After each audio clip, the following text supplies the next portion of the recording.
I once turned $100 into $100,000 with a tax lien certificate, and I'll tell you exactly what I did and how I blew that money. Let me ask you, have you seen these video commercials of some bearded guy that looks like Father Time and he's pushing tax lien courses? Well, I have, and so has my retired uncle who's been watching tax lien investing videos on YouTube. So my uncle called me and he asked me about TLCs, which is a term I haven't heard. Apparently there's a new jargon acronym for tax lien certificates, or TLCs. Anyway, my uncle goes on to talk about all the possibilities of tax lien investing, a subject that I'm very familiar with, and this inspired me to make this video. This is because I turned $100 into $100,000 with tax lien investing. And this was in 2005 dollars, so inflation adjusted, it would be like 10 million 2024 dollars. Anyway, I'll tell you exactly what I did so you can go try for yourself. I actually found out about tax liens by reading Rich Dad Poor Dad by Robert Kiyosaki. And when I read about tax liens, I didn't even know how to pronounce the word lien out loud when I read it. That's how green I was back then. So tax liens are managed on a county by county basis throughout the country, but they loosely follow one of two systems. Either you can buy a lien certificate for the unpaid taxes and then collect interest on that amount, or you can bid for ownership of that property that's seized by the county for unpaid taxes. My story takes place in Maricopa County, Arizona, which is where Phoenix is located. So in Maricopa County, you can buy a tax lien certificate from the county and then collect interest on the unpaid taxes. And the interest rate is 16%. That sounds pretty good, right? Collecting 16% that's collateralized by real estate is amazing, but not so fast. When investors bid to buy certificates, they bid the rate down, meaning they bid to the lowest rate they're willing to accept. So in a time when, let's say, a 5% rate is fairly standard for real estate investments, people will bid that 16% rate downward toward market rates. But there is another upside. If you hold that certificate for 3 years and you're not repaid, then you can foreclose on the property.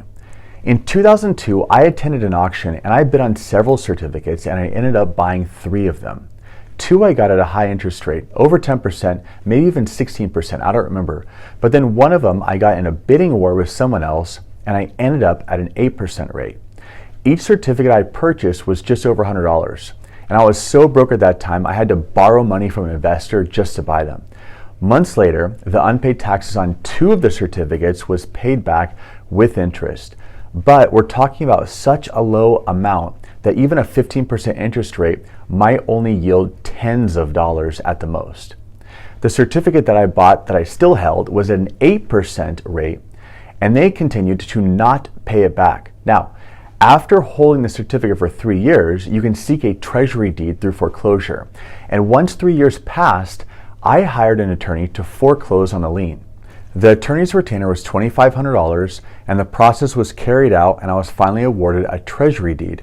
The property was a 5-acre parcel of vacant land in rural Arizona. All the certificates I bought were vacant land just because the likelihood of that certificate being paid back was less. Think about this. A house, for example, with people living in it is very likely to pay off taxes or sell their home or even go through a lender foreclosure long before a tax lien could be foreclosed on. So when I got the deed, I made a trip from where I lived in San Diego to take pictures and run comps on the property to do a resale. Then I contacted a local agent for valuation and I was pleasantly surprised to find out the value to be approximately $100,000. I hired this local agent to list it and she ended up finding a buyer. I paid her an 8% commission to act as a dual agent on the land, and although I was young and broke, I knew the value of a local real estate expert assisting with the sale of a very valuable asset.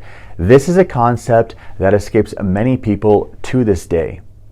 If I remember correctly, the sales price was $104,000. Now, this of course was radically life-changing for me. But shortly after the sale, the former owner called me and asked me why I was selling his property. Apparently, he had visited the land and seen a for sale sign on the property. This is the person that had not paid property taxes to the county in over 5 years and thought he could just skate by. I was very polite and I said I conducted all of this through the county and they issued the deed to me on the property. The former owner then found some money-grubbing lawyer to file a legal action against me. And my attorney then filed some sort of motion, and the former owner's action was thrown out. And I don't remember all the legal details. This was 19 years ago, and I was much less legally savvy back then. But rest assured, the entire retainer was spent. At that point, I had to cut the investor his portion. I bought a cheap used car. I paid my living expenses, and true to the fleeting nature of money, I burnt through all of it rather quickly. Of course, I did try to recreate the magic, but I was never so lucky. I've also attended many other tax deed auctions, like some in San Diego County.